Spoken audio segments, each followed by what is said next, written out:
ಪರಮೇಶ್ವರ ವಾಗ್ದೇವಿ ಪರಮಾತ್ಮನ ಪಾದಕ್ಕೆ ನಮಸ್ಕಾರವನ್ನ ಮಾಡ್ತಾ, ಗುರು ಹಿರಿಯರನ್ನ, ಆರಾಧ್ಯ ದೇವರನ್ನ ಮನಸ್ಸಲ್ಲಿ ಸ್ಮರಣೆಯನ್ನ ಮಾಡ್ತಾ ಇವತ್ತಿನ ತರಗತಿಯನ್ನ ಪ್ರಾರಂಭ ಮಾಡೋಣ. ಮತ್ತೆ ಭಗವದ್ಗೀತೆಯ ಕಥಾಭಾಗಕ್ಕೆ ಬರೋದಾದ್ರೆ, ಯುದ್ಧದ ಪೂರ್ವ ಸನ್ನಿವೇಶದಲ್ಲಿ ನಾವಿದ್ವಿ. ಯುದ್ಧಕ್ಕೂ ಮೊದಲು ಆದಂತಹ ರಹಸ್ಯಗಳನ್ನ, ಅಂದ್ರೆ ಏನೆಲ್ಲ ಅಲ್ಲಿ ವಿಚಾರಗಳು ಮುನ್ನೋಟಕ್ಕೆ ಬಂತು ಅನ್ನೋದನ್ನ ನಾವು ನೋಡ್ತಾ ಇದ್ವಿ. ಹಾಗೆ ದುರ್ಯೋಧನ ಹಾಗೂ ಅರ್ಜುನ ಕೃಷ್ಣನನ್ನ ಭೇಟಿ ಮಾಡಿ ಅವರವರ ಆಯ್ಕೆ ಅನುಸಾರ ಪಡೆದ್ಮೇಲೆ ಇಲ್ಲಿ ಪರಿಣಾಮಗಳೇನಾಯ್ತು? ದುರ್ಯೋಧನ ಮತ್ತೆ ಬರಬೇಕು ಹಸ್ತಿನಾವತಿಗೆ. ಹಸ್ತಿನಾವತಿಗೆ ಬಂದ ಮೇಲೆ ಆ ಸಮಾಚಾರವನ್ನ ಅವನೆಲ್ಲರಿಗೂ ಕೂಡ ತಿಳಿಸ್ಬೇಕಾಗತ್ತೆ. ತಿಳಿಸಿದಾದ್ಮೇಲೆ ಏನೆಲ್ಲ ವಿಚಾರಗಳಾಗತ್ತೆ ಅನ್ನೋದು ಬಹಳ ಮುಖ್ಯ. ನೋಡಿ, ಶಕುನಿ ದುರ್ಯೋಧನ ಬಂಧನ ದ್ವಾರಕೆಯಲ್ಲಿ ಏನಾಯ್ತು? ಹೋದ್ ಕೆಲ್ಸ ಹಣ್ಣೋ ಕಾಯೋ? ಯಾರು ಕೇಳ್ತಾ ಇರೋದ್ ಮಾತು? ಧೃತರಾಷ್ಟ್ರ ಶಕುನಿಯನ್ನ ಕೇಳ್ತಾ ಇದ್ದಾರೆ. ಪಾಪ ತಂದೆ ಚಿಂತೆ, ಹೋದ ಕೆಲ್ಸ ಏನಾಯ್ತು? ಕೃಷ್ಣ ಒಪ್ಪದ್ನ? ಪಾಂಡವರ ಪಕ್ಷಪಾತಿಯಾಗಿ ಅವ್ರಿಗೆ ಸಹಾಯ ಮಾಡದ್ನ, ನಮಗ್ ಸಹಾಯ ಮಾಡದ್ನ ಅನ್ನೋ ನೂರಾರು ಚಿಂತೆ. ಆಗ ಶಕುನಿ ಹೇಳ್ತಾನೆ, ಪ್ರಭು, ಮಕ್ಳು ಬಂದ್ರು, ಪುತ್ರರು ಬಂದಾಯ್ತು, ಇಲ್ಲೇ ಇದ್ದಾರೆ, ಕೆಲ್ಸ ಆಯ್ತು. ಹಣ್ಣಂದ್ರೆ ಹಣ್ಣು, ಕಾಯಿ ಅಂದ್ರೆ ಕಾಯಿ. ಅಡ್ಡಗೋಡೆ ಮೇಲೆ ದೀಪ ಇಡೋದು ಅಂತ ಕರಿತೀವಿ. ಹೇಗಿದ್ದೀರಾ ಅಂದ್ರೆ, ಏನೋ ಪರವಾಗಿಲ್ಲ, ಚೆನ್ನಾಗಿದ್ದೀನಿ, ಚೆನ್ನಾಗಿಲ್ಲ ಅನ್ನೋದು ಗೊತ್ತಾಗೋಯ್ತು. ಇಲ್ಲ, ಒಂದು ಚೆನ್ನಾಗಿದ್ದಾರೆ, ಒಂದು ಚೆನ್ನಾಗಿಲ್ಲ. ಹೇಗಿದ್ದೀರಾ ಅಂತ ಕೇಳಿದಾಗ ಹೇಗೋ ಇದೀವಿ ಅಂದ್ಬಿಟ್ರೆ ಅದು ಅಡ್ಡಗೋಡೆ ಮೇಲೆ ದೀಪ ಇಟ್ಟಂಗಾಯ್ತು. ಹಣ್ಣು ಕಾಯು ಅಂದ್ರೆ ಹೋದ್ ಕೆಲ್ಸ ಆಯ್ತೋ ಆಗ್ಲಿಲ್ವೋ? ಇಲ್ಲ, ಹಣ್ಣು ಅಂದ್ರೆ ಆಯ್ತು ಅಂತ, ಕಾಯಿ ಅಂದ್ರೆ ಆಗ್ಲಿಲ್ಲ ಅಂತ. ಹಣ್ಣು ಅಂದ್ರೆ ಹಣ್ಣು, ಕಾಯಿ ಅಂದ್ರೆ ಕಾಯಿ. ನಂತರ ಕೇಳ್ತಾನೆ, ಇದೇನ್ ಹೊಸ ಮಾತು? ರಾಜಕೀಯದಲ್ಲಿ ಬಳಸುವಂತ ಮಾತಿದು. ಹಣ್ಣು ಕಾಯಿ ಎರಡೂ ಆಗುತ್ತೆ ಅಲ್ಲಿ. ಪಿಡ್ಸ್ ಹೇಳು. ಇಲ್ಲ ದುರ್ಯೋಧನ ಏನಾದ್ರೂ ಬಂದಿದ್ರೆ ಅವನ ಬಾಯಿಂದಾನೆ ಹೇಳಿ ಏನಾಗೋಯ್ತಲ್ಲಿ ಅಂತ.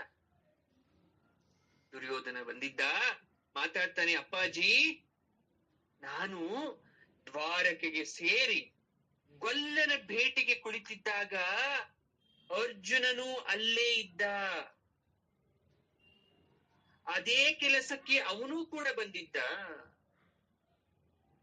ಏನು, ಅರ್ಜುನ ಬಂದಿದ್ನ? ಕೆಲ್ಸ ಕೆಡ್ತು. ಅದೇ ವೇಳೆಗೆ ಅವನು ಬರ್ಬೇಕಾ? ಇಲ್ಲ ಕೃಷ್ಣ ಏನಾದ್ರೂ ಮೊದಲೇ ಹೇಳ್ಕೊಟ್ಟು ಬರೋ ತರ ಮಾಡಿದ್ನ? ಇಲ್ಲ ಯಾರಾದ್ರೂ ಗೂಢಾಚಾರರು ಅವ್ನ್ ಹೇಳ್ಬಿಟ್ಟಿದ್ರ, ದುರ್ಯೋಧನ ಹೋಗ್ತಾ ಇದ್ದಾನೆ, ನೀನು ಹೋಗು ಬೇಗ ಅಂತ? ವಿದುರ ಏನ್ ಮಾಡ್ತಾ ಇದ್ದಾನೆ? ಎಲ್ಲಿದ್ದಾನೆ ವಿದುರ? ಹೋಗಿ ನೀನ್ ಕೃಷ್ಣನ್ ಏನಂತ ಕೇಳ್ದೆ? ಒಂದೇ ಸಮನೆ ಗಾಬರಿ, ಧೃತರಾಷ್ಟ್ರನಿಗೆ ಏನಾಗೋಯ್ತು ಅಂತ. ಗಾಬರಿ ಆಗ್ಬೇಡಿ, ನಾನು ಸರಿಯಾಗಿ ನಿಭಾಯಿಸಿ ಸಹಾಯ ಪಡೆದೇ ಬಂದಿದ್ದೇನೆ ಅಪ್ಪಾಜಿ ಹೇಳ್ತಾನೆ. ದುರ್ಯೋಧನ, ಸಹಾಯ ಪಡ್ಕೊಂಡು ಬಂದಿದ್ದೀನಿ. ಭೇಷ್, ಅದನ್ನ ಮೊದಲ ಹೇಳು, ಏನ್ ಸಹಾಯ ಪಡೆದೆ? ಸುಲಭವಾಗಿ ನೀನ್ ಕೇಳಿದ ತಕ್ಷಣ ಕೃಷ್ಣ ಒಪ್ಕೊಂಡ್ಬಿಟ್ನಾ? ಹಾಗಾದ್ರೆ ಕೃಷ್ಣ ನಮ್ ಕಡೆ ಇರ್ತಾನೆ ಯುದ್ಧದಲ್ಲಿ. ಆ ತಂತ್ರಗಾರ ಯಾವ ಕಡೆ ಇರ್ತಾನೋ ಆ ಪಕ್ಷವೇ ವಿಜಯ ಅನ್ನೋದು ನಿಶ್ಚಿತ ಅಂತಾನೆ ಧೃತರಾಷ್ಟ್ರ. ಧೃತರಾಷ್ಟ್ರ ಹೇಳಿದಂತಹ ಮಾತನ್ನ ಕೇಳಿ ಶಕುನಿ ಹಾಗೂ ದುರ್ಯೋಧನನಿಗೆ ನಿರಾಸೆ ಆಗ್ತಾ ಇದೆ, ಅಚ್ಚರಿ ಆಗ್ತಾ ಇದೆ, ಭಯ ಆಗ್ತಾ ಇದೆ, ಆತಂಕ ಮೂಡಿಸ್ತಾ ಇದೆ. ಮೌನ, ಯಾರು ಮಾತಾಡ್ತಾ ಇಲ್ಲ, ಎಲ್ರೂ ಮೌನವಾಗಿದ್ದಾರೆ. ಆಗ ಧೃತರಾಷ್ಟ್ರ ನೋಡ್ತಾನೆ, ಏಕೆ ಯಾರು ಮಾತಾಡ್ತಾ ಇಲ್ಲ? ಅನರ್ಥವಾಯ್ತೆ? ಶಕುನಿ, ನೀನಾದರೂ ಮಾತಾಡಪ್ಪ. ಶಕುನಿ ಹೇಳ್ತಾನೆ, ಕೃಷ್ಣ ಎತ್ತ ನಿಲ್ಲುತ್ತಾನೋ ಅತ್ತಲೇ ವಿಜಯ ಅಂದ್ರಲ್ಲ ಪ್ರಭು, ಆ ನಿಮ್ಮ ಮಾತು ನಮಗೆ ನಿರಾಸೆ ಮೂಡಿಸ್ತು ಅಷ್ಟೆ. ನಿರಾಸೆನಾ? ಹೌದಲ್ವಾ? ಕೃಷ್ಣ ನಮ್ ಕಡೆ ಇದ್ದಾನೆ ಅಂತ ತಾನೇ ಹೇಳಿದ್ ನೀವು ಬಂದ ಮೇಲೆ. ಅದ್ಮೇಲೆ ನಮ್ಗೆ ತಾನೇ ವಿಜಯ. ದುರ್ಯೋಧನ ಹೇಳ್ದ, ಅಪ್ಪಾಜಿ ನೀವು ದುಡುಕಿ ಕಲ್ಪನೆ ಮಾಡ್ಕೋಬೇಡಿ ಏನೇನೋ. ಕೃಷ್ಣ ನಮ್ಮತ್ತ ನಿಂತ ಅಂತ ಯಾವಾಗ ಹೇಳಿದ್ದ ನಿಮಗೆ? ಯಾವಾಗ ಹೇಳಿದ್ವಿ ನಾವು ಮಾತು ಮುಗಿಸೋ ಮೊದಲೇ ಭಯ ಯಾಕ್ಬಿಟ್ರಿ? ಯುದ್ಧ ಮಾಡೋರ್ಗೆ ಹರ್ಷ ಇರಬೇಕು, ಭಯ ಇರಬಾರ್ದು. ನನ್ಗೇನು ತಿಳಿತಾ ಇಲ್ಲ ಮಗನೇ. ಕೃಷ್ಣ ಯಾಕೆ ನಮ್ಮತ್ತ ನಿಲ್ತಾ ಇಲ್ಲ? ಹೋಗ್ಲಿ, ಯಾಕೆ ನಿಲ್ಲಿಲ್ಲ? ನೀನ್ ಸರಿಯಾಗಿ ಮಾತಾಡ್ಲಿಲ್ವಾ ಅವನ ಹತ್ರ? ಹಿತಮಿತವಾಗಿ ಬಗ್ಗಿಸಿ ತಲೆ ತಗ್ಗಿಸಿ ಜಗ್ಗಿಸಿ ಮಾತಾಡ್ಬೇಕಿತ್ತು ಮಗನೇ. ಅವನ್ ಸುಮ್ನೆ ಬಗ್ಗೋನಲ್ಲ ಕೃಷ್ಣ. ನೀನು ದುಡ್ಕ, ಸಿಡ್ಕ, ಮುಂಗೋಪಿ, ಅವಿವೇಕಿ ಏನು ಮಾತಾಡಿ ಕೃಷ್ಣನ್ ಕೋಪ ಬರ್ಸ್ಬಿಟ್ಟು, ಅದಕ್ಕೆ ಅವನು ನಮ್ಮ ಪರ ನಿಲ್ಲಲ್ಲ ಅಂತ ಹೇಳಿರ್ಬೇಕು. ಅಪ್ಪಾಜಿ ಯಾಕೆ ಮನಸ್ವಾಸ್ಥ್ಯವನ್ನ ಕಳ್ಕೊಂತ ಇದ್ದೀರಾ? ಮನಸ್ಸನ್ನ ಯಾಕೆ ಹಾಳು ಮಾಡ್ಕೊಂತ ಇದ್ದೀರಾ? ಏನಾಗ ಹೋಯ್ತು ಅಂತ ಇವಾಗ? ನಾನು ಅವನಿಗೆ ಇಲ್ಲಿಂದ ಬೆಣ್ಣೆ ತಗೊಂಡು ಹೋಗಿ ತಿನ್ಸಿ ಕೇಳ್ಬೇಕಿತ್ತ? ಬೆಣ್ಣೆಗ್ ಬರೋನಲ್ಲ ಅವನಿವಾಗ, ಧರ್ಮವಂತೆ, ಧರ್ಮಕ್ ಬರ್ತಾನಂತೆ ಅವನಿವಾಗ. ನಮ್ಮ ಕಡೆ ಇಲ್ಲದ್ದು ಅವ್ರ ಕಡೆ ಇದ್ಯಂತೆ. ನೇರವಾಗಿ ನಾನು ಜಯವನ್ನ ಸಾಧಿಸಿ ಬಂದಿದ್ದೇನೆ. ಅವನು ಪಟ್ಟು ಹಾಕ್ದ, ನಾನು ಬಲೆ ಬೀಸ್ತೆ, ನಮಗೆ ಲಾಭ ಆಯ್ತು. ಏನಾಯ್ತು ಬಿಡಿಸಿ ಹೇಳು, ಏನ್ ಲಾಭ ಆಯ್ತು? ಹೇಳಕ್ ನೀವು ಬಿಡ್ತಾ ಇಲ್ಲ, ಮಧ್ಯೆ ಮಧ್ಯೆ ಮಾತಾಡ್ತಾ ಇದ್ದೀರಾ ಅಪ್ಪಾಜಿ. ಸ್ವಲ್ಪ ತಾಳ್ಮೆ, ಹೇಳ್ತೀನಿ ಕೇಳಿಸ್ಕೊಳ್ಳಿ. ನಿಮ್ಮದೇ ಕಲ್ಪನೆ ಲೋಕದಲ್ಲಿ ಇರಬೇಡಿ. ಅಲ್ಲಿರೋ ಮಾವಿನಕಾಯಿಗೆ, ದ್ವಾಪರದಲ್ಲಿ ಇರ್ತಕ್ಕಂತ ಒಂದು ಮಾವಿನ ಮರದಲ್ಲಿರೋ ಮಾವಿನ ಹಣ್ಣಿಗೆ ನಾನು ಹಸ್ತಿನಾವತಿಲಿ ಕೂತ್ಕೊಂಡು ಕಲ್ಲು ಬೀಸಿದ್ರೆ ಉದುರು ಬಿಡುತ್ತಾ ಅದು? ಇಲ್ಲ. ಹಾಗೆ ನೀವು ಘೋಷಣೆ ಮಾಡ್ಕೋಬೇಡಿ ನೀವು. ಕೃಷ್ಣ ಹೇಳ್ದ, ನಾನು ಯಾರ ಪರವಾಗಿ ಯುದ್ಧ ಮಾಡಲ್ಲ, ನಾನು ತಟಸ್ಥನಾಗಿ ಉಳಿಯುತ್ತೇನೆ ಅಂತ. ಯಾದವರ ಇಡೀ ಸೇನೆಯನ್ನ ಒಂದು ಕಡೆ ನಿಲ್ಲಿಸ್ತಾ, ತಟಸ್ಥನಾಗಿರ್ತಕ್ಕಂಥ ಕೃಷ್ಣನನ್ನ ಒಂದು ಕಡೆ ನಿಲ್ಲಿಸ್ತಾ, ಯಾವ ಆಯ್ಕೆ ಬೇಕೋ ನೀನೇ ಆಯ್ಕೆ ಮಾಡ್ಕೋ, ಯಾಕಂದ್ರೆ ಮೊದಲು ಬಂದಿರೋನು ನೀನು ದುರ್ಯೋಧನ ಅಂತ ಆಯ್ಕೆ ನನಗೆ ಕೊಟ್ಟ. ನಾನು ತುಂಬಾ ಯೋಚನೆ ಮಾಡಿ ನಾನು ಯಾದವ ಸೇನೆಯೇ ನನಗೆ ಬೇಕು ಅಂತ ಆಯ್ಕೆ ಮಾಡ್ಕೊಂಡೆ. ಅಂದ್ಮೇಲೆ ಸೋಲೆ ಎಲ್ಲಾಗೋಯ್ತು? ಅರ್ಜುನನಿಗೆ ಏನ್ ಸಿಕ್ತು? ಜಯ ನಮ್ಮದಲ್ವಾ? ನಾಡಿದ ಮಾತನ್ನ ಕೇಳಿ ಧೃತರಾಷ್ಟ್ರನ ಗಂಟಲು ಒಣಗಿತು, ಕಣ್ಣು ಪಿಳಿಪಿಳಿಸೋದು ಹೆಚ್ಚಾಯ್ತು, ಮುಖ ಪೆಚ್ಚಾಯ್ತು, ಬೆವರ್ಲಿಕ್ಕೆ ಶುರು ಮಾಡ್ತಾನೆ. ದುರ್ಯೋಧನನಿಗೆ ಒಂದು ಅರ್ಥ ಆಗ್ಲಿಲ್ಲ. ಶಕುನಿಯ ಮುಖವನ್ನ ನೋಡ್ತಾನೆ, ಶಕುನಿಗೂ ಅರ್ಥ ಆಗ್ಲಿಲ್ಲ. ಅಪ್ಪಾಜಿ ಯಾಕೆ ಇದು ಸರಿಯಾಗಿರ್ಲಿಲ್ವಾ? ನಿಮ್ಮ ಮನಸ್ಸು ಸಂತೋಷದಿಂದ ಇಲ್ಲ, ಏನಾಯ್ತು? ಧೃತರಾಷ್ಟ್ರ ಹೇಳ್ತಾನೆ, ದುರ್ಯೋಧನ, ಕೃಷ್ಣನಿಗೆ ಸೇನೆಯಲ್ಲಿದೆ. ಇಲ್ಲದ ಸೇನೆಯನ್ನು ಅವನು ನಿನಗೆ ಹೇಗೆ ಕೊಟ್ಟ? ನೀನು ಮೋಸ ಹೋದೆ. ಇಲ್ಲೇನೋ ತಂತ್ರ ನಡೆದು ಹೋಗಿದೆ. ಮೊದಲೇ ಅರ್ಜುನನ ಜೊತೆ ಏನೋ ಮಾತಾಗ್ಬಿಟ್ಟಿದೆ. ಅದ್ ಹೇಗ್ ಸಾಧ್ಯ ಅಪ್ಪಾಜಿ? ಎಲ್ಲಿ ಮೋಸ ಆಯ್ತು? ನನ್ನ ಆಯ್ಕೆ ತಪ್ಪೇನಾಯ್ತು? ಕೃಷ್ಣನಲ್ಲಿ ಸೇನೆ ಇಲ್ಲ ಅಂದ್ರೆ ಏನು? ಯಾದವ ಸೇನೆ ಇದೆಯಲ್ಲ, ಅದನ್ನೇ ಹೇಳ್ತಾರ ದಿನ್ ಮೋಸ ಹೋಗ್ಬಿಟ್ಟೆ ಅಂತ. ಭ್ರಮೆ ಒಳ್ಳೇದಲ್ಲ. ಯಾದವರ ಹತ್ರ ಇರೋದು ನಿಜ, ಆದ್ರೆ ಕೃಷ್ಣ ಅವ್ರ ನಾಯಕ ಅಲ್ವಲ್ಲಪ್ಪ, ಅವನು ಒಡೆಯ ಅಲ್ಲ. ಯಾದವರು ಯಾವತ್ತಿದ್ರು ಪಾಂಡವ ಮಿತ್ರರು. ಕೃಷ್ಣನ ಅತ್ತೆ ಅಲ್ವಾ ಕುಂತಿ? ಪಾಂಡವರ ರಕ್ಷಣೆಗಾಗಿ ನಮ್ಮ ಎಲ್ಲ ತಂತ್ರಗಳನ್ನ ವಿಫಲ ಮಾಡ್ದವನಲ್ವಾ ಕೃಷ್ಣ? ಕೃತವರ್ಮ ಬೇರೆ ಇದ್ದಾನಲ್ಲಿ. ಮನಸ್ಸಿಟ್ಟು ಯುದ್ಧ ಮಾಡ್ತಾನೆ ಅಥವಾ ಅವರ ಒಳಗಡೆ ಇದ್ದೇ ಸಹಾಯ ಮಾಡ್ತಾನೆ. ಶಕುನಿ ಮಾತಾಡ್ದ, ಮಹಾರಾಜ ವಿಚಾರ ಮರ್ತ್ಬಿಟ್ಟಿದ್ದೀರಾ ನೀವು. ಕೃಷ್ಣನಿಗೂ ಕೃತವರ್ಮನಿಗೂ ಹಿಂದಿನಿಂದ ಆಗೋದಿಲ್ಲ, ದ್ವೇಷ ಇದೆ. ಮೇಲ್ಮೇಲಾಗಿ ಒಟ್ಟಾಗಿರೋ ತರ ನಾಟಕ ಮಾಡ್ತಾರೆ. ಯಾಕೆ ಗೊತ್ತಾ? ಸತ್ರಾಜಿತನ ಶಮಂತಕ ಮಣಿ ಕತೆ ಗೊತ್ತಾ ಎಲ್ರಿಗೂ? ಗಣಪತಿ ಹಬ್ಬದಿಂದ ಚೌತಿ ಚಂದ್ರನ ನೋಡ್ಬೇಡಿ. ಯಾಕೆ? ಸಮಂತಕ ಮಣಿ ಕಥೆಯನ್ನ ಕೇಳಿರ್ತೀವಿ. ಆ ಸಮಂತಕ ಮಣಿ ಕಳೆದು ಹೋದಂತ ವಿಚಾರದಲ್ಲಿ ಕೃತವರ್ಮ ಹಾಗೂ ಕೃಷ್ಣನ ಮಧ್ಯೆ ದ್ವೇಷ ಉಟ್ಕೊಂಡಿತ್ತು. ಹಾಗಾಗಿ ಇಬ್ರು ಒಂದೇ ತರ ಇದಾರೆ, ಬಟ್ ನಾಟಕ ಮಾಡ್ತಾ ಇದ್ದಾರೆ. ಕೃತವರ್ಮನ ನಿಷ್ಠೆ ಸಂಶಯ ಬೇಡ. ಧೃತರಾಷ್ಟ್ರ ಹೇಳ್ತಾನೆ, ನೀನ್ ಹೇಳೋ ಮಾತು ನನ್ಗೆ ಒಪ್ಪಿಗೆ ಆಗ್ತಾ ಇಲ್ಲ ಶಕುನಿ. ಕೃಷ್ಣನಿಗೂ ಕೃತವರ್ಮನಿಗೂ ಆಗದೆ ಇದ್ರೆ ನಮಗೇನ್ ಲಾಭ ಆಯ್ತು? ನಮಗೆ ನಿಷ್ಠೆ ತೋರ್ಸೋ ತರ ಕೆಲ್ಸ ನಾವು ಮಾಡೇ ಇಲ್ವಲ್ಲ ಕೃತವರ್ಮನ್ಗೆ. ಸರಿ, ಕೃತವರ್ಮನ್ನ ಕೌರವರ ಪಕ್ಷ ಹೋಗು ಅಂತ ಕಳ್ಸ ಕೃಷ್ಣ ಯಾರು? ಕೃಷ್ಣ ಹೇಳಿದ ತಕ್ಷಣ ಕೇಳಲೇಬೇಕು ಅಂತಕ್ಕಂಥ ನಿಯಮ ಏನಾದ್ರೂ ಇದ್ಯಾ? ಎಲ್ಲಿಯ ಜಯ, ಎಲ್ಲಿಯ ಸಿದ್ಧಿ? ಏನ್ ಮಾತಾಡ್ತಾ ಇದ್ದೀರಾ ನೀವು? ನೋಡು, ಕೃತವರ್ಮ ಕೃಷ್ಣನನ್ನೇ ಕಾಡಿದವನು ಅಂದ್ಮೇಲೆ ನಮ್ಮನ್ ಬಿಡ್ತಾನ? ಕೃಷ್ಣ ದ್ವೇಷ ಆದ್ರೂ ಕೂಡ ಇಷ್ಟ ದಿವಸ ಅವನ್ ಸುಮ್ನೆ ಬಿಟ್ಟಿದ್ದಾನೆ ಅಂದ್ರೆ? ನಮ್ಮ ಹುಡುಗರು ಅವನ ಹೆಸರನ್ನು ಕೇಳಿರ್ಲಿಲ್ಲ, ಅರ್ಥ ಮಾಡ್ಕೊಳ್ಳಿ. ಕೃತವರ್ಮ ಇದ್ದಂತ ಕಾಲದಲ್ಲಿ ದುರ್ಯೋಧನಾದಿಗಳು ಹೆಸರು ಕೇಳಿರ್ಲಿಲ್ಲ. ಆ ಸೇನೆ ಎಂತದ್ದು ಗೊತ್ತಾ? ಅವ್ರ ವಿರುದ್ಧ ಯಾರು ನಿಲ್ಲಕ್ಕಾಗಲ್ಲ. ಇನ್ನೊಂದು ನೆನಪಿರ್ಲಿ, ಒಡಕಿನ ಸಮುದಾಯ ಯಾದವರದ್ದು ಒಂದೇ ಅಲ್ಲ, ಒಬ್ಬೊಬ್ರಲ್ಲೂ ಪಕ್ಷ ಗುಂಪುಗಾರಿಕೆ ಇದೆ. ಹೋಗ್ಲಿ, ಕೃತವರ್ಮನಾದ್ರೂ ಭೇಟಿಯಾಗಿ ಬಂದೇನಪ್ಪ. ಹೋಗ್ಲಿ, ಗುರುವಾದಂತಹ ಬಲದೇವನನ್ನ ಮಾತಾಡ್ಸಿ ಬಂದ್ಯಾ? ಹೋಗ್ಲಿ, ಸಾತ್ಯಕಿಯನ್ನ ಮಾತಾಡ್ಸಿ ಬಂದ್ಯಾ ನೀನು? ಯಾವಾಗ ತಂದೆ ಈ ರೀತಿಯಾಗಿ ಕೇಳಕ್ಕೆ ಶುರು ಮಾಡಿದ್ರು ದುರ್ಯೋಧನ ವಿಚಲಿತನಾದ. ಅಪ್ಪಾಜಿ, ಯಾರಲ್ಲಿ ಒಗ್ಗಟ್ಟು, ಯಾರಲ್ಲಿ ನಾಯಕತ್ವ ಅದ್ ನಮಗ್ ಬೇಕಾಗಿಲ್ಲ. ನಮಗ್ ಬೇಕಾಗಿರೋದು ಯುದ್ಧ ಮಾಡಕ್ಕೆ ಸೇನೆ ಸಂಖ್ಯಾಬಲ.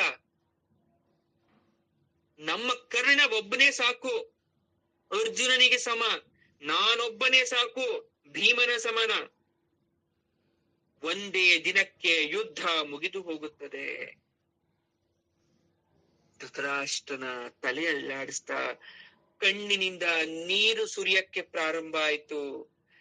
ಶತ್ರು ಬಲವನ್ನ ಕಡಿಮೆಯಾಗಿ ಯಾರು ಅಳಿತಾರೋ ಅವನು ಬುದ್ಧಿವಂತನಲ್ಲ, ಯಾವತ್ತೂ ಬುದ್ಧಿವಂತ ಅಲ್ಲ. ಭೀಮಾರ್ಜುನರು ಪ್ರತಿಜ್ಞೆ ಮಾಡಿದ್ದಾರೆ, ಅವರ ಪ್ರತಿಜ್ಞೆಯನ್ನು ತಡೆಯೋರು ಯಾರು? ಇಡೀ ಜಗತ್ತಿನಲ್ಲಿ ಕೃಷ್ಣ ಮನಸ್ಸು ಮಾಡಿದ್ರೆ ಏನು ಬೇಕಾದ್ರೂ ಮಾಡ್ತಾನೆ. ಅವನು ತಟಸ್ಥ ಅಂದಲ್ಲ, ಅದ್ರ ಅರ್ಥ ಏನಪ್ಪಾ? ಚಕ್ರ ಹಿಡಿಯೋದಿಲ್ಲ ನಿಜ, ಆದ್ರೆ ಮಧ್ಯಸ್ಥನಾಗಿರ್ತಾನೆ. ಅದರ ಅರ್ಥವನ್ನ ನಾನು ಕೇಳ್ತಾ ಇದ್ದೀನಿ, ಯೋಚನೆ ಮಾಡು. ತಂತ್ರಗಾರ, ಮಾಯಾವಿ, ಅದೃಶ್ಯನಾಗಿದ್ಕೊಂಡೇ ದ್ರೌಪದಿಯ ಪರಿಭವದಲ್ಲಿ ವಸ್ತ್ರವನ್ನಿಟ್ಟ, ಅದು ತಟಸ್ಥವಾಗಿದ್ಕೊಂಡೇ ಮಾಡಿದ್ದಲ್ವಾ? ಅವನು ಯಾವಾಗ ತಟಸ್ಥನಾಗಿದ್ದ? ಸುಮ್ನೆ ಯಾವಾಗಿದ್ದಾನೆ ಅವನು? ಅದು ಮೋಸಗಾರಿಕೆ ಮಾತು ಅವನು ಮಾಡಿದ್ದು. ಮೋಸನೋ ಹಾಸ್ಯನೋ, ನೀನು ಎಚ್ಚರ ವಹಿಸಿ ಅವನನ್ನ ನಿನ್ ಕಡೆ ಕರ್ಕೋಬೇಕಿತ್ತು.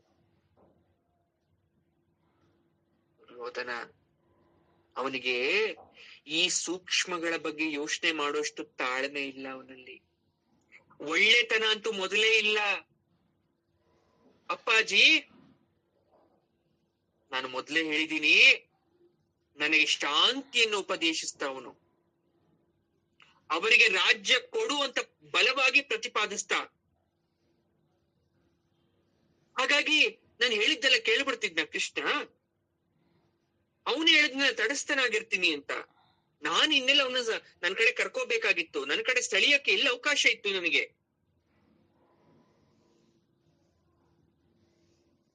ಆಗ ಶಕುನಿ ಹೇಳ್ತಾನೆ, ದೊರೆಗಳೇ, ನಮಗೆ ಯುದ್ಧ ಬೇಕು, ಅವನಿಗೆ ಪಾಂಡವರ ಹಿತ ಬೇಕು. ಆ ಹಿತದಲ್ಲಿ ನಮ್ಮ ಹಿತ ಕಾಣೋ ತರ ನಾವೇನು ಮಾಡ್ಲಿಲ್ವಲ್ಲ. ಮಾಡಿರೋದೆಲ್ಲ ಅಹಿತನೆ, ಕೃಷ್ಣನಿಗೆ ಅವಮಾನನೆ, ಕೃಷ್ಣನಿಗೆ ಗೌರವ ಕೊಡ್ಲೇ ಇಲ್ವಲ್ಲ. ಅಂದ್ಮೇಲೆ ಕೃಷ್ಣ ಹೇಗ್ ಬರ್ತಾನೆ ನಮ್ಮ ಹತ್ರ? ನೋಡಿ, ಒಬ್ಬ ಮನುಷ್ಯನು ಪ್ರೀತಿಯಿಂದ ನಿಮ್ಮ ಮನೆಗ್ ಬರ್ಬೇಕು, ನೀವು ಮನೇಲಿ ಮಾಡೋ ಕಾರ್ಯಕ್ಕೆ ಬರ್ಬೇಕು ಅಂದ್ರೆ ನೀವು ಅವ್ರಿಗೆ ಯಾವತ್ತಾದ್ರೂ ಒಂದು ದಿವ್ಸನಾದ್ರೂ ಗೌರವ ಕೊಟ್ಟು ಮಾತಾಡಿರ್ಬೇಕಲ್ವಾ? ಹೋದಷ್ಟು ದಿನಕ್ಕೂ ಅವ್ರಿಗೆ ಅವಮಾನ, ಚುಚ್ಚು ಮಾತು ಎಲ್ಲ ಮಾತಾಡಿ, ನಾಳೆ ದಿನ ಏನೋ ಕಾರ್ಯ ಮಾಡ್ತಾ ಇದ್ದೀರಾ ಅಂತ ಹೋಗಿ ನೀವು ಅವ್ರನ್ನ ಕರೆದಾಗ ಅವ್ರಿಗೆ ಯಾವ ಮುಖವನ್ನ ಹೊತ್ತಿ ಬರ್ಬೇಕು ನಿಮ್ಮ ಮನೆಗೆ? ಯಾವ ಗೌರವ ಕೊಟ್ಟಿದ್ದೀರಾ ಅಂತ ಅವ್ರು ನಿಮ್ಮ ಮನೆ ಬಾಗ್ಲಿಗೆ ಬರ್ಬೇಕು. ಹಾಗೆ ಕೃಷ್ಣ ಯಾಕೆ ಬರ್ಬೇಕು ಇವ್ರು ಕರೆದಿದ ತಕ್ಷಣ? ಯುದ್ಧ ಆರಂಭ ಆಗೋ ಮೊದ್ಲೇ ಮುಗ್ದೋಯ್ತು ಅನ್ನೋ ಮನಸ್ಥಿತಿ ನಮ್ಮಲ್ಲಿ ಇರಬಾರ್ದು. ನಾವು ತಂತ್ರ ಮಾಡ್ಬೇಕು, ಯೋಚನೆ ಮಾಡ್ಬೇಕು. ಹೇಗೆ? ಪಗಡೆ ಆಟದಲ್ಲಿ ಇಡೀ ಪಾಂಡವರ ರಾಜ್ಯವನ್ನ ಅಪಹರಣ ಮಾಡಿದ್ವಿ. ಕೃಷ್ಣ ಏನಾದ್ರೂ ದಾರಿ ಕಾಣಿಸ್ತಾ ಅವನ್ಗೆ ಅದನ್ನ ತಪ್ಪಿಸ್ಲಿಕ್ಕೆ? ಹಾಗೆ ಈಗ್ಲೂ ಕೂಡ ಶಕುನಿಯ ಚುಚ್ಚು ಮಾತು ಚುಚ್ಚಿತು ಧೃತರಾಷ್ಟ್ರನಿಗೆ. ಈಗ ವಿದುರನನ್ನ ನೆನಪು ಮಾಡ್ಕೊಂತ ಇದ್ದಾನೆ ಧೃತರಾಷ್ಟ್ರ. ವಿದುರ, ದೃಪದ ಪುರೋಹಿತ ಬಂದನಂತಲ್ಲ, ಏನಾಯ್ತು? ಸಂಧಾನಕ್ಕೆ ದೊರೆ ಮಕ್ಕಳು ಒಪ್ಪುದ್ರ? ಹೋಗ್ಲಿ ದ್ವಾರಕೆಗೆ ಅರ್ಜುನ ಹೋಗಿದ್ನಲ್ಲ, ಏನಾಯ್ತು? ಕೃಷ್ಣ ಏನಂದ? ಯುದ್ಧ ನಡೀತಾ ಇದೆಯಾ? ಕುಂತಿ ಒಂದೇ ಸಮ ಪ್ರಶ್ನೆ ಕೇಳ್ತಾ ಇದ್ದಾಳೆ. ಆ ಕಡೆ ವಿದುರನಿಗೆ ಈ ತರ ಕೇಳ್ತಾ ಇದ್ದಾಳೆ, ಈ ಕಡೆ ವಿದುರ ವಿದುರ ಅಂತ ಬಡ್ಕೊಂತ ಇದ್ದಾನೆ. ಕುಂತಿಗೆ ಹೃದಯ ಬಡ್ಕೊಂತ ಇದೆ ಪಾಪ. ಕಾಡಲ್ಲೇ ಇದ್ದಿದ್ರೆ ವಾಸಿ ಆಗ್ಬಿಡ್ತಿತ್ತೇನೋ. ನನ್ ಯಾಕೆ ಇಲ್ಲಿಗೆ ಬಂದು ಅಂತ ಕೊರಗ್ತಾ ಇದ್ದಾಳೆ. ನಾನು ಸಮಾಧಾನ ಮಾಡಿ ಸಾಕಾಯ್ತು ಅಂತ ವಿದುರ ಬಂದ. ಆದ್ರೂ ಆಕೆ ಅಳ್ತಾ ಇದ್ದಾಳೆ. ಹೇಳ್ತಾನೆ ವಿದುರ, ಅತ್ತಿಗೆ ಎಷ್ಟು ಸಲ ಹೇಳಿಲಿ ನಿಮ್ಗೆ, ದೈವ ಚಿತ್ತದಂತೆ ಎಲ್ಲ ನಡೆಯುತ್ತೆ. ಈ ವೈರ, ಈ ಕಾಟ, ಈ ವನವಾಸ, ಈ ಪರಿಭವ, ಈ ತಳಮಳ, ಮುಂದೆ ಬರ್ತಕ್ಕಂಥ ಯುದ್ಧ ಎಲ್ಲವನ್ನ ಜಗತ್ತಿನ ಒಳಿತಿಗಾಗಿ ದೇವರು ಇಚ್ಛಿಸಿ ಮಾಡ್ತಾ ಇದ್ದಾನೆ. ಅದಕ್ಕೆ ಯಾಕೆ ಈ ರೀತಿ ನೀನ್ ಅಳ್ತಾ ಇದ್ಯಾ ಅಂತ ವಿದುರ ಏನ್ ಮಾಡ್ತಾ ಇದ್ದಾನೆ? ಅತ್ತಿಗೆಯಾದಂತಹ ಕುಂತಿಯನ್ನ ಸಮಾಧಾನ ಪಡಿಸ್ತಾ ಇದ್ದಾನೆ. ಅಷ್ಟರಲ್ಲಾಗ್ಲೇ ಬ್ರಾಹ್ಮಣೋತ್ತಮರು ಬರ್ತಾ ಇದ್ದಾರೆ. ದೊರೆಯೇ, ನಿನಗೆ ಕ್ಷೇಮವಾಗಲಿ, ನಿನ್ನ ರಾಜ್ಯ ಸುಭಿಕ್ಷವಾಗಲಿ, ನಿನ್ನ ಪುತ್ರರು ನೂರ್ಕಾರ ಬಾಳಲಿ. ನಾನು ಕಾಂಪಿಲ್ಯದಿಂದ ಬಂದಿದ್ದೇನೆ. ನಿನ್ನ ತಮ್ಮನ ಪುತ್ರರು ಈ ಮುಂಚೆ ಒಪ್ಪಿದಂತೆ 12 ವರ್ಷ ವನವಾಸವನ್ನು, 1 ವರ್ಷ ಅಜ್ಞಾತವಾಸವನ್ನು ದೈವಾನುಗ್ರಹದಿಂದ, ಋಷಿಗಳ ತಪೋಬಲದಿಂದ, ಹಿರಿಯನಾದ ನಿನ್ನ ಆಶೀರ್ವಾದದಿಂದ ಯಶಸ್ವಿಯಾಗಿ ಮುಗಿಸಿ ದೃಢಕಾಯರಾಗಿ ಉಪಪ್ಲವ್ಯದಲ್ಲಿ ಉಳಿದಿದ್ದಾರೆ. ಬ್ರಾಹ್ಮಣೋತ್ತಮ ವಿಚಾರವನ್ನ ಹೊತ್ತು ತರದು, ಏನಾಗ್ತಾ ಇದೆ ಅನ್ನೋ ವಿಚಾರ ಹೇಳ್ತಾನೆ ಮುಂದಕ್ಕೆ. ಅವರ ಯೋಗಕ್ಷೇಮವನ್ನ ವಿಚಾರಣೆ ಮಾಡಕ್ಕೆ ದ್ವಾರಕಾಧೀಶನಾಗಿರ್ತಕ್ಕಂಥ ಕೃಷ್ಣ ಪ್ರಭು, ಅಣ್ಣನಾದಂತಹ ಬಲದೇವ, ಸಾತ್ಯಕಿ ಮುಂತಾದ ಎಲ್ಲ ಯಾದವ ಶಿರೋಮಣಿಗಳು ಬಂದು ಅವ್ರ ಹತ್ರ ಮಾತಾಡಿದರೆ. ನನ್ನನ್ನ ರಾಜದೂತನಾಗಿ ನಿಮ್ಮ ಆಸ್ಥಾನ ಕಳಿಸಿದ್ದಾರೆ. ಯಾರ ಪರವಾಗಿ? ಪಾಂಡವರ ಪರವಾಗಿ ಕಳಿಸಿದ್ದಾರೆ. ಶಾಂತವಾಗಿ ನನ್ನ ಮಾತನ್ನು ಕೇಳಿಸ್ಕೊಳ್ಳಿ. ಇಲ್ಲಿ ನನ್ನ ವೈಯಕ್ತಿಕ ವಿಚಾರ ಮಾತು ನಾನೇನು ಹೇಳಲ್ಲ. ರಾಯಭಾರಿಯಾಗಿ ಬಂದಿದ್ದೀನಿ. ಅವ್ರು ಏನ್ ಕಳ್ಸಿದಾರೋ ಆ ಮಾತನ್ನ ಮಾತ್ರ ನಾನು ಮಾತಾಡ್ತೀನಿ ಇವತ್ತು. ಕೃಷ್ಣನ ಆಜ್ಞಾಧಾರಿ ನಾನು. ಕೃಷ್ಣ ಏನ್ ನುಡಿತಾನೋ ಅದನ್ನೇ ನಾನು ನುಡಿಯೋದು. ಪಾಂಡುವು ನಿನ್ನ ತಮ್ಮ, ಚಕ್ರವರ್ತಿಯಾಗಿ ಕುರುರಾಜ್ಯವನ್ನ ವಿಸ್ತರಿಸಿ ಬೆಳೆಸ್ತಂತವನು, ಧರ್ಮದ ತಳಹಾದಿಯನ್ನ ಹಾಕಿದಂತವನು, ಧರ್ಮದಿಂದ ಆಳಿ ಏನೋ ವಿಧಿ ಆಟಕ್ಕೆ ಸಿಲುಕಿ ಅರಣ್ಯ ಸೇರ್ಕೊಂಡ. ಏನಾದ್ರೂ ಅವನಿವತ್ತು ಬದುಕಿದ್ರೆ ನಾನಿವತ್ತು ಬಂದು ಸಂಧಾನ ಮಾಡೋ ಅವಶ್ಯಕತೆ ಇರ್ಲಿಲ್ಲ. ದೈವ ಪಾಂಡುಪುತ್ರರ ರಕ್ಷಣೆ ಮಾಡ್ತು. ಕಷ್ಟ ಎಲ್ಲ ಕಳಿತು.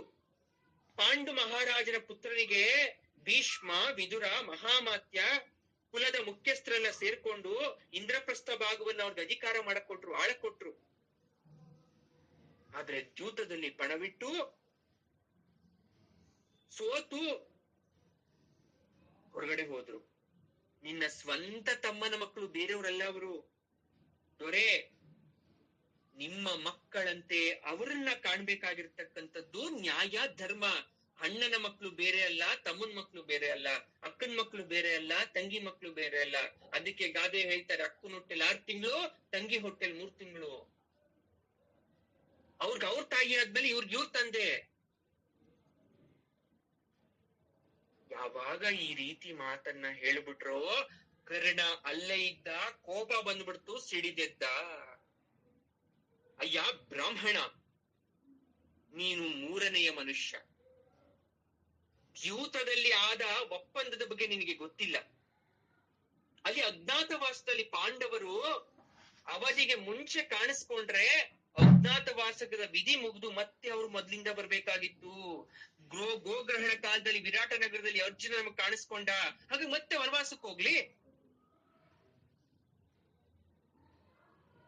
ಬ್ರಾಹ್ಮಣ ಹೇಳ್ದ, ಅಂಗರಾಜ, ನಾನು ಹಸ್ತಿನಾವತಿಗೆ ಬಂದಿರೋದು ರಾಜನ ಹತ್ರ ಮಾತಾಡಕ್ಕೆ, 3ನೆಯವನ್ ಜೊತೆ ಅಲ್ಲ.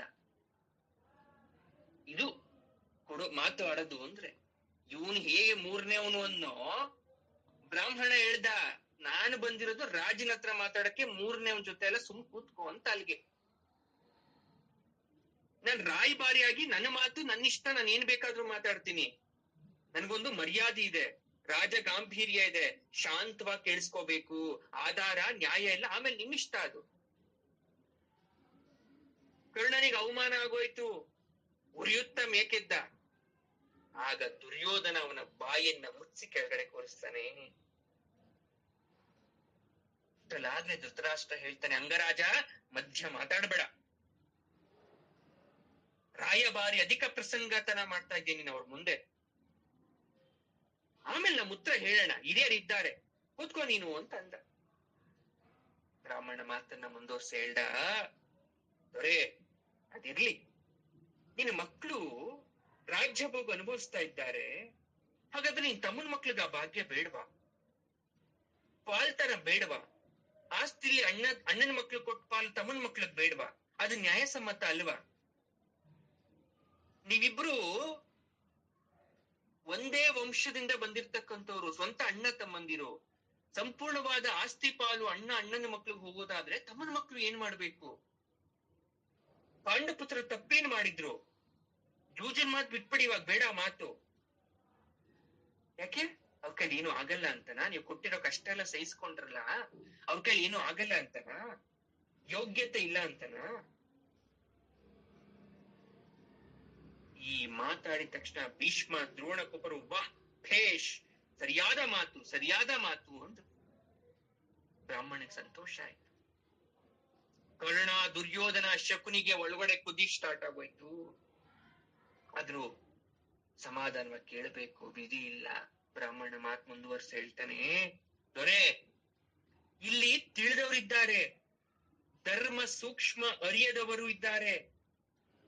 ದೈವ ಬಲ ಅನ್ನೋದು ಮನುಷ್ಯನ ಕೆಲಸ ಕಾರ್ಯಗಳ ಬೆನ್ನಿನಿಂದ ಇದ್ರೆ ಅದು ಯಾವತ್ತೂ ಸಕ್ಸಸ್ ಆಗತ್ತೆ. ಅದಕ್ಕೆ ಹೇಳ್ತಾ ಇರ್ತೀವಿ ನೋಡಿ, ನೀವು ಮಾಡೋ ಕೆಲಸದಲ್ಲಿ ದೇವ್ರನ್ನ ಕಾಣಿ, ದೇವ್ರು ಹಿಂದೆ ಇದ್ದಾನೆ ಅಂತ ಅನ್ಕೊಳ್ಳಿ, ಮಾಡೋ ಕೆಲಸ ಎಲ್ಲ ಒಳ್ಳೇದಾಗತ್ತೆ. ಪಾಂಡವರಿಗಿರ್ತಕ್ಕಂಥ ದೇವರ ಆಶೀರ್ವಾದ ಇಲ್ಲಿ ಎತ್ತಿ ಕಾಣಿಸ್ತಾ ಇದೆ, ದೈವ ಬಲ ತೋರಿಸ್ತಾ ಇದೆ ನಮಗೆ. ಪಾಂಡು ಪುತ್ರರನ್ನ ಸಾಯಿಸ್ಬೇಕು ಅಂತ, ಜೀವಂತವಾಗಿ ಸುಡಬೇಕು ಅಂತ ನಾನಾ ಯತ್ನ ನಡೀತು. ಆದ್ರೆ ಅವ್ರು ಬದುಕುಳಿದ್ರು, ಭಿಕ್ಷೆ ಎತ್ತಿದ್ರು, ಕಾಡ್ನಲ್ಲಿದ್ರು, ಅವ್ರು ಕೆಣಕೋ ಪ್ರಯತ್ನ ಆಯ್ತು, ತಿರುಗೇಟ್ ಕೊಟ್ರು, ಯಾರು ಕೆಣಕಕ್ ಬಂದಿದ್ರು ಅವ್ರಿಗೆ. ಇದಕ್ಕೆ ದೂರ್ವಾಸ ಮುನಿಗಳು ಸಾಕ್ಷಿ, ಗಂಧರ್ವರು ಸಾಕ್ಷಿ, ಸಿಂಧೂ ದೇಶದ ದೊರೆ ಜಯದ್ರಥ ಮಹಾರಾಜ ಅಂದ್ರೆ ನಿಮ್ಮ ಅಳಿಯನು ಸಾಕ್ಷಿ. ಅಂತ ಸಾಕ್ಷಿ ಈ ಆಸ್ಥಾನದಲ್ಲೂ ಇದೆ. ದೈವ ಬಲ ಯಾರಿಗಿದೆ ಯಾರಿಗಿಲ್ಲ ಅನ್ನೋದು ನಮ್ ಮುಂದೆ ನಡೀತಾ ಇರೋ ಘಟನೆ ಕಾಣಿಸುತ್ತೆ ನಮ್ಗೆ. ಯಾರೆಲ್ಲ ದೈವಕ್ಕೆ ತಲೆ ಬಾಗ್ತಾ ಇದ್ದಾರೆ, ಯಾರು ಧರ್ಮಕ್ಕೆ ಬದ್ಧರಾಗಿದ್ದಾರೆ, ಅವ್ರಿಗೆ ಒಳ್ಳೇದೇ ಆಗುತ್ತೆ. ಇವತ್ತು ಕೆಟ್ಟದಾಗಿರ್ಬೋದು, ಮುಂದೊಂದು ದಿವಸ ದೈವ ಧರ್ಮ ಅವರನ್ನ ಕಾಯ್ದೆ ಬಿಡಲ್ಲ. ನೀವು ದುರ್ದೈವಿಗಳು, ಅಂಧರು, ಜೂಜಿನ ಕಟ್ಟೆಯಲ್ಲಿ ಚಕ್ರವರ್ತಿಗೆ ಹೇಗೆ ಅಪಮಾನವಾಯ್ತು ಅಂತ ಕಣ್ಣಿಂದ ನೋಡಕ್ಕೂ ಆಗ್ಲಿಲ್ಲ ನಿಮ್ಗೆ. ಪತಿವ್ರತ ಶಿರೋಮಣಿಯ ಉರಿಗಣ್ಣಿನಿಂದ ಪಾರಾಗಿದ್ದೀರಾ. ಅಜ್ಞಾತ ವಾಸ ಅನ್ನೋದು ಮರುಜನ್ಮ ಇರೋ ಹಾಗೆ. ತಂದೆ ತಾಯಿ ಇಟ್ಟ ಹೆಸರನ್ನ ಒಬ್ಬ ಮನುಷ್ಯ ಬದುಕಿರ್ಬೇಕಾದ್ರೆ ಅಳಿಸ್ಕೊಂಡು ಬೇರೆ ಹೆಸರು ಇಟ್ಕೊಂತಾನೆ ಅಂದ್ರೆ ಅದು ನಿಜವಾದ ಅಜ್ಞಾತವಾಸ. ಒಂದು ಮಗು ಹುಟ್ಟಾಗ ಇಡೋ ಹೆಸರನ್ನ ತಂದೆ ತಾಯಿ ತೊಡೆ ಮೇಲೆ ಹಾಕೊಂಡು ಮಗುವಿನ ಕಿವಿಯಲ್ಲಿ ಹೇಳೋ ಹೆಸರು ಅವನ ಸಾಯೋ ತನಕ ಇರುತ್ತೆ. ಅವನು ಯಾವುದೋ ಒಂದು ಸಂದರ್ಭದಲ್ಲಿ ಅವನ ಹೆಸರನ್ನೇ ಅಳಿಸ್ಕೊಂತ ಇದ್ದಾನೆ, ಕಳ್ಳತನದಿಂದ ಬದುಕ್ತಾ ಇದ್ದಾನೆ ಅಂದ್ರೆ ಅದು ಹೊಸ ಜನ್ಮ ಅವನಿಗೆ. ದೈವ ಏನೆಲ್ಲ ಕೆಲಸ ಮಾಡಿಸ್ತು ಗೊತ್ತಾ? ನಿಜವಾದ ಕೆಲಸವನ್ನ ಬಿಟ್ಟು ಯಾರ್ಯಾರ ಮನೆಯಲ್ಲೋ ಜೀತದ ಆಳ್ ತರ ದುಡಿಯೋ ತರ ಮಾಡಿಸ್ತು. ದುಡ್ದಿರೋ ಆ ಹಣ ಅಥವಾ ಅವ್ರು ಕೊಡ್ತಂತ ಭಿಕ್ಷೆಯಲ್ಲಿ ಹೊಟ್ಟೆ ತುಂಬಿಸ್ಕೊಳ್ಳೋ ಪರಿಸ್ಥಿತಿ ಬಂತು.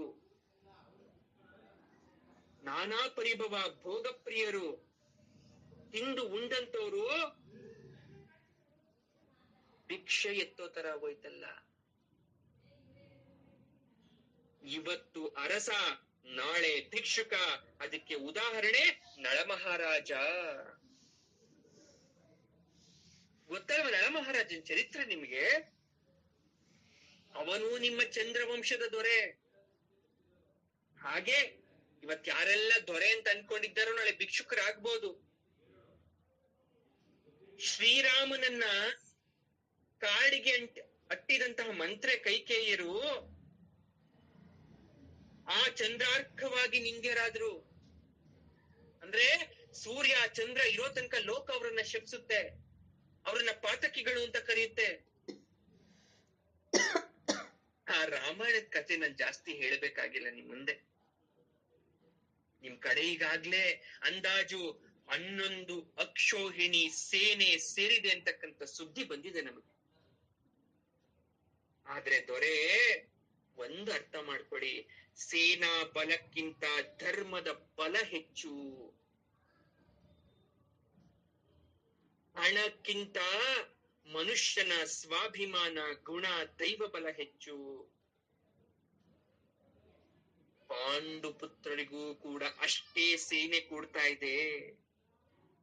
ಅಷ್ಟು ಮಾತ್ರ ಅಲ್ಲ, ದೇವೇಂದ್ರನ ಅರ್ಧ ಆಸನವನ್ನ ಆಕ್ರಮಿಸಿಕೊಂಡಿರ್ತಕ್ಕಂಥ ಅರ್ಜುನ, ಶಿವನನ್ನ ಏಕಾಂತದಲ್ಲಿ ಸೋಲಿಸ್ತಂತ ಅರ್ಜುನ, ಗುರುಭಕ್ತಿ ಶರಣರಿಗೆ ಜೀವದಾನ ಮಾಡಿ ಬಂದಂತಹ ದಾನಿ, ಹಿರಿಯರಿಗೆ ಬಗ್ತಕ್ಕಂಥ ಸಾತ್ವಿಕತೆ ಇರ್ತಕ್ಕಂಥವನು, ನಿಮ್ಮೆಲ್ಲ ಸೇನೆಯನ್ನ ಒಬ್ಬನೇ ವಿರಾಟ ರಾಜ್ಯದ ಬಳಿ ಸೋಲಿಸಿದ ಅನನ್ಯ ಪರಾಕ್ರಮಿ ಇಲ್ಲಿದ್ದಾನೆ. ಅಷ್ಟೇ ಅಲ್ಲ, ಮಹಾಬಲ ಪರಾಕ್ರಮಿಯಾಗಿ ಜರಾಸಂಧ, ಭಕ, ಹಿಡಿಂಬರನ್ನು ಕೊಂದಂತಹ ಕೀಚಕನನ್ನ ತೊಡೆದು ಹಾಕಿದ ಮಲ್ಲ ಭೀಮಸೇನ ಇದ್ದಾನೆ. ಇವರೆಲ್ಲರ ಬೆನ್ನಿಗೆ ವಾಸುದೇವ, ದೇವಕಿ ಪುತ್ರ ಶ್ರೀಕೃಷ್ಣ, ತಪಸ್ವಿ, ಗುಣಶೀಲ, ಕ್ಷಮಾವಂತ ಯುಧಿಷ್ಠಿರ ಇದ್ದಾನೆ. ಇಡೀ ಭೂಲೋಕವನ್ನ ದಿಗ್ವಿಜಯ ಮಾಡಿ ಬಂದಂತಹ ಮಾತೃಪುತ್ರರಾದಂತಹ ನಕುಲ ಸಹದೇವರಿದ್ದಾರೆ. ಇವರನ್ನೆಲ್ಲ ನೀವು ಉದಾಸೀನವಾಗಿ ನೋಡಿದ್ರೆ ದೊರೆ, ನಿಮ್ಮ ಅಂತ್ಯ ನಿಶ್ಚಿತ. ಸತ್ಯ ಧರ್ಮಶೀಲರು, ಅನುಷ್ಠಾನ ಪರರು, ಶಾಸ್ತ್ರವಿದರು ನಿಶ್ಚಯಿಸಿದ್ದು ಜಗತ್ತಿಗೆ ಮಂಗಳ ತರುತ್ತೆ. ನಿಮ್ಮ ಆಸ್ಥಾನದಲ್ಲಿ ಪುರೋಹಿತರಿದ್ದಾರೆ, ಕೃತಬುದ್ಧಿಗಳಿದ್ದಾರೆ, ಶಾಸ್ತ್ರಜ್ಞರಿದ್ದಾರೆ. ಒಂದು ಸಲ ಪಂಚಾಂಗವನ್ನ ತೆಗೆದು ನೋಡ್ಸಿ. ಇಂಥ ಮಂತ್ರಿ ಮಂಡಲ ಇದ್ರೂ ಕೂಡ ಯಾಕೆ ನೀವು ಯುದ್ಧದ ಬಗ್ಗೆ ಯೋಚನೆ ಮಾಡ್ತಾ ಇಲ್ಲ? ಹಿಂದೆ ರಾವಣನಿಗೆ ಇಂಥ ಮಂತ್ರಿಗಳಿರ್ಲಿಲ್ಲ. ಇದ್ದಂತ ಸಮರ್ಥ ವಿಭೀಷಣನ್ನ ಹೊಡೆದೋಡಿಸ್ತ. ಮೀಸೆ ಬರ್ದಿರೋರು ಮಾತ್ ಕೇಳಿ ಹಾಳಾಗೋದ. ರಾವಣ ಕುಲಮೂತ ಸಮೇತ ನಾಶವಾಗೋದ. ಕಂಸನ್ ಕಥೆನೂ ಇದೇನೆ. ನೀವು ಯೋಚನೆ ಮಾಡಿ, ಶಾಂತಿಗೆ ಬರಬೇಕು, ಶಾಂತಿ ದಾರಿಗೆ ಬರಬೇಕು. ಪಾಂಡು ಪುತ್ರರನ್ನ ಇನ್ನು ಕಾಡಿಸ್ಬೇಡಿ. ಅವರೂ ಕ್ಷತ್ರಿಯರು, ಅವ್ರಿಗೂ ಕೂಡ ಬದುಕಕ್ಕೆ ಹಕ್ಕಿದೆ. ಸುದೀರ್ಘವಾದ ಬ್ರಾಹ್ಮಣನ ಮಾತನ್ನ ಕೇಳಿದಂತಹ ಭೀಷ್ಮ ದ್ರೋಣಾದಿಗಳು ತಲೆಯನ್ನ ಆಡಿಸ್ತಾ ಸಮ್ಮತಿಯ ಮುದ್ರೆಯನ್ನು ಒತ್ತುತ್ತಾರೆ. ಹೌದು ಹೌದು ಅಂತ ಹೇಳ್ತಾರೆ. ದುರ್ಯೋಧನ, ಶಕುನಿಯರಿಗೆ, ಕರ್ಣನಿಗೆ ಸರಿ ಕಾಣಿಸ್ತಿಲ್ಲ, ಎದ್ದು ಹೋಗಕ್ಕಾಗ್ತಾ ಇಲ್ಲ, ಮದ್ಯ ಮಾಡಕ್ಕಾಗ್ತಾ ಇಲ್ಲ. ತಮ್ಮ ಕೈಯನ್ನ ತಾವೇ ಇಸ್ಕೊಂತ ಇದ್ದಾರೆ. ಕಣ್ಣು ಕಾಣಿಸ್ತಿರ್ತಕ್ಕಂತ ಧೃತರಾಷ್ಟ್ರ ಒಳಗಡೆ ಅವನ ಇಂಗಿತವನ್ನ ನುಂಗ್ತಾ ಇದ್ದಾನೆ. ಅಯ್ಯ ಬ್ರಾಹ್ಮಣೋತ್ತಮ, ಬಹಳ ಒಳ್ಳೆ ಸಂದೇಶವನ್ನ ತಗೊಂಡ್ಬಂದಿದ್ದೀರ. ನಾವು ಇದ್ರ ಬಗ್ಗೆ ನಮ್ಮ ಹಿತೈಷಿಗಳ ಜೊತೆ ಕೂತು ಮಾತಾಡ್ಬೇಕು. ಒಂದೆರಡು ದಿನ ವಿಶ್ರಾಂತಿ ಪಡೀರಿ, ಆಮೇಲೆ ನಿಮ್ಮನ್ನ ಕರೆಸಿ ನಮ್ಮ ಉತ್ತರವನ್ನ ತಿಳಿಸ್ತೇವೆ ಅಂತ ಧೃತರಾಷ್ಟ್ರ ಹೇಳ್ತಾನೆ. ಈ ಕಡೆ ಮತ್ತೆ ವಿದುರ ಕುಂತಿಯ ಮಾತುಕತೆ. ವಿದುರ ಹೇಳ್ತಾನೆ, ಅತ್ತಿಗೆ ಗಟ್ಟಿ ಹೃದಯ ಮಾಡ್ಕೊಂಡು ಕೇಳಿ, ಒಂದ್ ಮಾತನ್ನ ಹೇಳಬೇಕು. ಇನ್ನೆಷ್ಟು ಗಟ್ಟಿ ಹೃದಯ ಮಾಡ್ಕೊಳ್ಳಪ್ಪ ವಿದುರ. ನನ್ನ ಹೃದಯ ಎಂದೋ ಕಲ್ಲಾಗಿ ಹೋಗಿದೆ. ನಾನು ನನ್ನ ಮಕ್ಕಳನ್ನ ಅಡವಿಯಿಂದ ಕರೆತಂದ ಗಳಿಗೆಯಿಂದ ಕಲ್ಲಾಗಿ ಹೋಗಿದೆ. ನಾನು ಬರಬಾರ್ದಿತ್ತು, ಎಲ್ಲಾದ್ರೂ ಹೋಗಿ ಭಿಕ್ಷೆ ಬೇಡಿ ತಿನ್ಬೇಕಿತ್ತು. ಬ್ರಾಹ್ಮಣರ ಮಾತನ್ನ ಕೇಳಿ ದಾಯಾದಿ ಭಾಗದ ಹಕ್ಕಿಗಾಗಿ ಭಿಕ್ಷುಕರಂತೆ ಬಂದಿದ್ದು ತಪ್ಪಾಗೋಯ್ತು. ಎಷ್ಟು ಸಲ ಹೇಳ್ಕೊಂಡು ನನಗೆ ನಾನು ನೊಂದಿದ್ದೇನೋ ಗೊತ್ತಿಲ್ಲ. ನನ್ನಂತ ನಿರ್ಭಾಗ್ಯಳು ಈ ಭೂಮಿ ಮೇಲೆ ಯಾರೂ ಇಲ್ಲ.